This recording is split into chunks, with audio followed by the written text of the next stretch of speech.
This is Lydia. Welcome to Linbay Machinery's YouTube channel. Today I would like to introduce the round downspout pipe. This round downspout pipe is fully automatic type.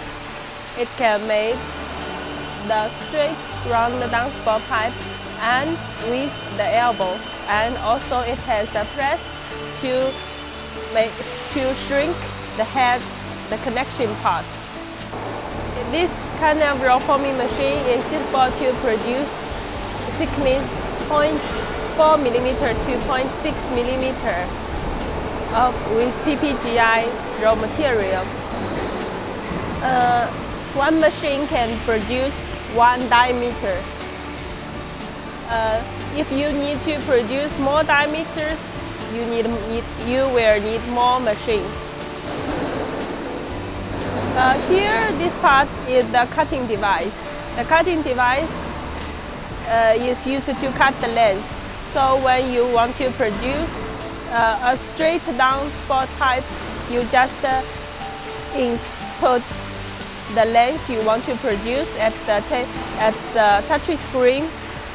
Then the encoder will measure the lens, and the cutting device will cut according to the lens you set up.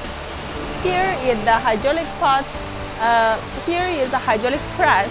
It makes the elbow. It has the power from the hydraulic station, so that you can make the angle.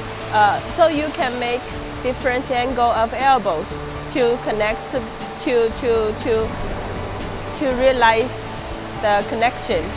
And here is the press to also powered offered by the hydraulic station. This press is made by is composed by the mold so that it can shrink the head to connect with the straight tube. This all line is totally automatic. That's all for today. Linbay Machinery also offer other kind of roll forming machines. We do customized roll forming machines according to customers' drawing. If you have any requirement, if you have any inquiry about roll forming machine, don't be hesitate to contact with us. We are professional. We make you guaranteed machine, and we offer you good maintenance service. See you next time. Bye bye.